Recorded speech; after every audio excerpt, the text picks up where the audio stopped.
Hello, my name is Jim Larsen. I'm a writer. I write books. The purpose of this video is I will read a little bit of one of my books and you will get really interested in reading more yourself. So you will go to Amazon.com, you will find my book, you will either buy the print version, the Kindle version, or perhaps the Audible version. There's a really good Audible version of this. You will enjoy listening to it, I promise you. The name of this particular book is The Chronicles of Spoony, Tales of a Completely Fucked Up Kid. There are two versions of this that I wrote. There's a lot of bad language in this version. You can tell by the title, Tales of a Completely Fucked Up Kid. This book is really written for adults, but it's about a kid. So maybe kids might want to read it too. Somebody suggested to me. They suggested, hey, you know, Jim, why don't you do another version where the language is toned down a little bit. Do a PG version instead of just the PG-13 or R-rated version. So I took their advice and I did a second version of it. It's the exact same story. I just toned the language down. And you can see that is Spoony, Tales of a Kid We All Know. So I'm going to read a bit of this. You'll get excited about it. You'll buy your own copy and tell your friends. They'll buy copies too. Okay, I'm just going to read a couple pages. How many pages? 1, 2, I don't know. I'm just going to read. I'm going to have to waste my time looking. Spoony is the kid who ruins everything. Everything. Spoony, if Spoony is on your team, you know you will lose. It's that simple. Mr. Curtis, the physical education teacher at your school, says it best. That kid is a total fuck-up. He can't even kick a kickball.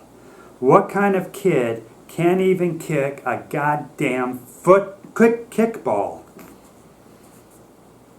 That's how the teachers talk in the teacher's lounge at your school. Mostly they like all of you, but there's some of you they can't stand. Mostly they don't like Spoony. None of the teachers do. The teachers who don't even teach him don't like him. It's because he screws everything up. Everybody knows Spoony screws everything up. Jenny Barnes certainly does, and that's why she doesn't want Spoony at her birthday party today. Her mom made her invite her though, so now if he does anything stupid, like he did 2 weeks ago at Verani Holman's birthday party, it will be all her mom's fault. Nobody even likes Spoony. Jenny's dad sure doesn't. At the rate he's going, Jenny's dad says, he's going to end up with one of those Darwin Awards. There's sure no way my daughter will ever date him. I'll send her to live at a nunnery in Tibet before that ever happens. Jenny's dad read about nunneries in Tibet in a travel magazine and became fascinated by them. He talks about them all the time. It's a little weird. Spoony is a real kid. I'm not making him up. Kids like Spoony are hard enough to tolerate in real life, so why would I torture myself imagining him? I wouldn't. And that's enough proof that he's real. Spoony isn't his real name though. I changed it because I know how you kids can be. I'm third person omniscient. And I know everything everybody has done, will do, and is thinking right now. And your cruelness is no exception. Spoony's real name is a very common name. If you knew what it is, and there's a kid in your class with the same name, you'd start calling that kid Spoony. Just because you read that in this story. It wouldn't be fair to that kid to have to put up with your stupid jokes about him, about how he ruins everything when probably he doesn't. It's a shame you are so impressionable.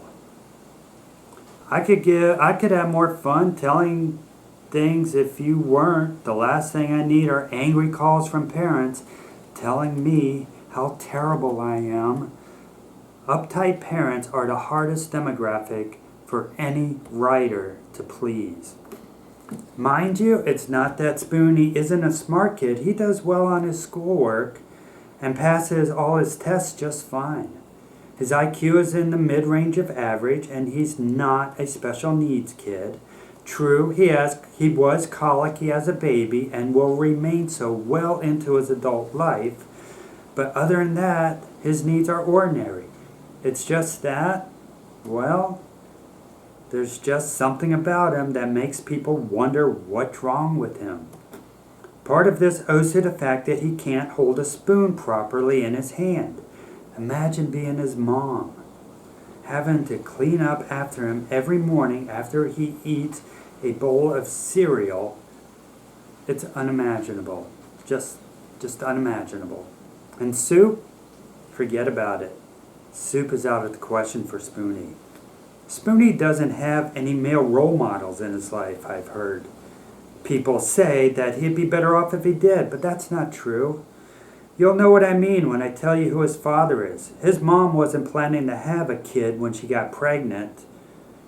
If she could go back in time, she would go back and tell her past self to lay off the Jell-O shooters, an overindulgence of lime-flavored ones at a frat party caused her not only severe and sustained vomiting, but a marked degradation of sexual standards to which she let the lanky Bert Peppermill touch her in that way. Too embarrassed to admit to her tryst, she attributed her pregnancy to a romantic liaison with local celebrity and auto parts spokesman Tanner Fenman, whose fiery death at the Freepoint Speedway would preclude him from denial, but would not, however, preclude Laura Jocelyn Babcock from harboring confusion and pain as she herself had accepted a marriage proposal from the great Tanner Fenman only days before this alleged affair. Okay, that should have gotten you interested in reading more, so go to Amazon and buy it. One or the other. Print, Kindle, Audible, whichever you prefer.